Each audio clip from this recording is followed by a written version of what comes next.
Hey guys, guess what? Quarantine's over, so I can finally get back to reviews. So let's get right into it. Hey guys, what's up? This Punk Guy here. Thanks for joining back on my review channel. I know it's been a while since I've done a review, but the quarantine's starting to lift and I got my old spot back, so I'm very excited about that. So before we get into this review, let's get all this stuff out of the way. Don't forget to like, add, subscribe, give me a thumbs up, leave a comment, let me know what you guys thought, and let's get into it. So today we're doing Starving Wolves' first full-length LP that they put out themselves. Here it is. Here's the front, here's the back. It's a kind of a cool picture, kind of oil-looking.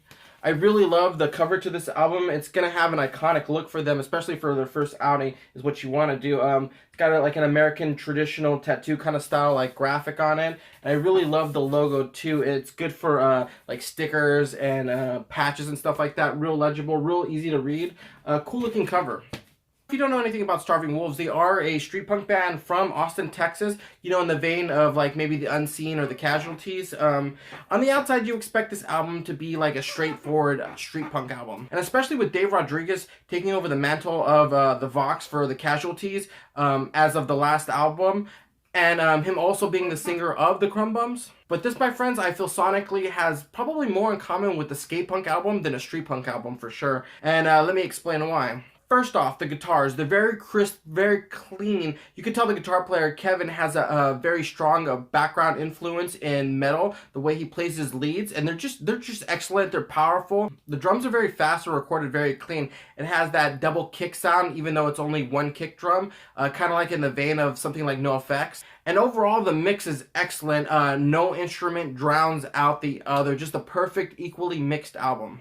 So sonically, it does run a lot of parallels to something like early Strung Out or any type of 90s Fat Wreck stuff. But basically, you're not going to get a straightforward street punk album out of this. Dave's screaming in this album is a little more subdued, only engaging in the use of his rage of his voice to really emphasize certain like really hard-hitting points in the album. I find that very masterfully used, where he picks and chooses the parts he wants to really go hard on. Choosing a lot of gang vocals on the choruses and a lot of chants really help emphasize the catchiness of this album, and it helps bring out the hooks, making the hooks really stick and singable to after just hearing it one time. But I really would like to get into some of the tracks, and the first two tracks I want to talk about is the opening track, One Life and Never Touch the Ground. And these two tracks really kind of embody everything I was talking about earlier. It starts with a really cool, sharp guitar lead into those gang chants that become memorable, and it just gives a real hype to the song, just really kind of building momentum until like it just smashes you right in the face with that cool guitar lead, just that shredding like strung out style guitar lead, and Dave just charging in with that visceral screaming. Just it was amazing. It gave me goosebumps, no lie, it gave me goosebumps. And I also feel that is probably one of the best openings to a band or starting of an album I've heard in a very long time. So the next track I want to talk about is the track For Walls, which is kind of like the single of their album. It definitely has more of that 90s sound for sure. I've heard people compare it to The Offspring's The Kids Aren't Alright. And although I can hear some of the similar notes, it's punk rock, what are you going to do? It doesn't sound anything like it. And I may not have brought up the lyrics in this album that much, but they are very dark and kind of eerie, and they hit some real problems. This track alone talks about alcohol and substance abuse, and I also think that the music video really goes great with it too. I'm gonna put a link at the bottom to the music video. You can see it, and it's very kind of heartfelt. You can tell it comes from a truth that they have, and they're not just kind of idly preaching. So Cradle and the Brave is definitely the catchiest song on the album as far as the chorus goes. I was singing the hook by the end of the song, so that's good if you haven't even listened to the song first time and you're already singing the hook. So the follow-up track after that is Get Pin, which is ironic because it's probably the most street punk song on here. It's like a complete 180. It's just hard, fast, aggressive. For real, I thought Dave was gonna blow his vocal cords out on this track. In conclusion, I'd really like to say I really love the mix of elements in this album. You get a lot of cool, like kind of like metal-y stuff, and like the Proposition. It goes into like an almost straightforward skate punk sound in Throwaway. And the anthems of Outrage, I think that's how you say it. It has that kind of like rancid-y type punk sound.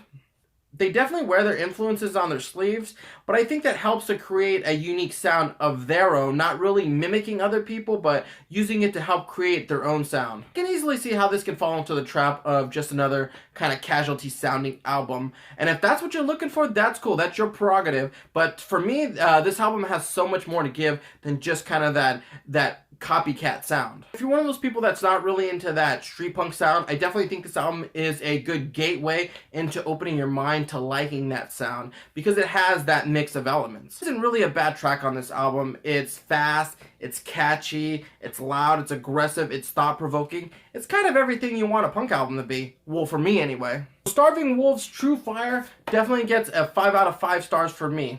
I'm gonna go ahead and say it right now, it's probably the best punk album I've heard this year so far. The only thing I would say about this album that I didn't like was it's too short. There's only 11 tracks.